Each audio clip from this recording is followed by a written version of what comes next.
ಖಾಸಗಿ ಪಿಜಿಯಲ್ಲಿ ವಿದ್ಯಾರ್ಥಿನಿ ಓರ್ವಳು ಅನುಮಾನಾಸ್ಪದವಾಗಿ ಸಾವನ್ನಪ್ಪಿರುವ ಘಟನೆ ಬಾಗಲಕೋಟೆಯಲ್ಲಿ ಜರುಗಿದೆ. ನೇಣು ಹಾಕಿಕೊಂಡ ಸ್ಥಿತಿಯಲ್ಲಿ ವಿದ್ಯಾರ್ಥಿನಿಯ ಶವ ಪತ್ತೆಯಾಗಿದೆ.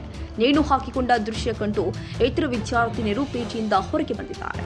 ಒಳಗೆ ದೌಡಾಯಿಸಿ ಹೋದ ಸೆಕ್ಯೂರಿಟಿ ಗಾರ್ಡ್ ಸ್ಥಳದಲ್ಲಿ ಜಮಾಯಿಸಿದ ವಿದ್ಯಾರ್ಥಿಗಳ ದೃಶ್ಯ ಸಿಸಿ ಕ್ಯಾಮೆರಾದಲ್ಲಿ ಸೆರೆಯಾಗಿದೆ. ನೇಣು ಬಿಚ್ಚಿ ಆಸ್ಪತ್ರೆಗೆ ಸಾಗಿಸಿದ ಪಿಜಿ ಸಿಬ್ಬಂದಿ. ಆದರೆ ದುರಾದೃಷ್ಟವಶಾತ್ ಚಿಕಿತ್ಸೆ ಫಲಕಾರಿಯಾಗದೆ ವಿದ್ಯಾರ್ಥಿ ಸಾವನ್ನಪ್ಪಿದ್ದಾರೆ. ಬಾಗಲಕೋಟೆಯ ವಿದ್ಯಾಗಿರಿಯಲ್ಲಿ ನಿನ್ನೆ ಸಂಜೆ ಘಟನೆ ಜರುಗಿದೆ. ಸೀಮಾ ರಾಠೋಡ್ ಮೃತ ವಿದ್ಯಾರ್ಥಿನಿ ಬಾಗಲಕೋಟೆಯ ವಾಗ್ದೇವಿ ಪಿಯು ಕಾಲೇಜು ಪ್ರಥಮ ವರ್ಷ ಸೈನ್ಸ್ ಓದ್ತಾ ಇದ್ರು. ಪಿಜಿಯಿಂದ ಜಿಲ್ಲಾಸ್ಪತ್ರೆಗೆ ದಾಖಲಿಸಿದ ನಂತರ ಮೃತಪಟ್ಟಿದ್ದು ಖಚಿತವಾಗಿದೆ. ಮರಣೋತ್ತರ ಪರೀಕ್ಷೆಗೆ ಶಿಫ್ಟ್ ಆಗಿರುವಂತಹ ವಿದ್ಯಾರ್ಥಿನಿ ಮೃತದೇಹ ಶವಾಗಾರದ ಮುಂದೆ ಕುಟುಂಬಸ್ಥರ ಕಣ್ಣೀರು ಮುಗಿಲು ಮುಟ್ಟಿದೆ. ಪಿಜಿ ಸಿಬ್ಬಂದಿ ವಿರುದ್ಧ ಆಕ್ರೋಶ ಹೊರಹಾಕ್ತಾ ಇದ್ದಾರೆ.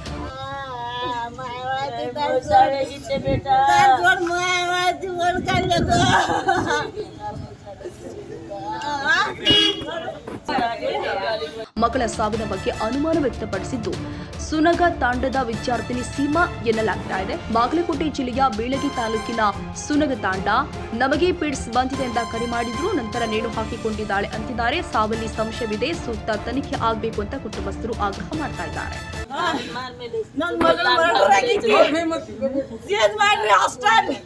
ಚೇಂಜ್ ಮಾಡ್ರಿ, ನಾ ತೆಗಿಯುತ್ತ ನಾ ಓಪನ್ ಮಾಡುವಂಗಿಲ್ಲ. ಚೇಂಜ್ ಮಾಡ್ರಿ.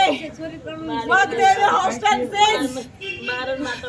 My daughter is murdered. First PUC Seema Rathod, Matappa Rathod at Sunag LT1.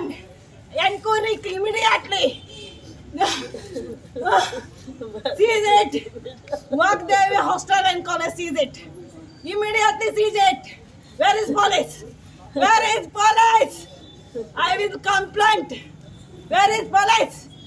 Please, police. Immediately in city hospital. I will complain.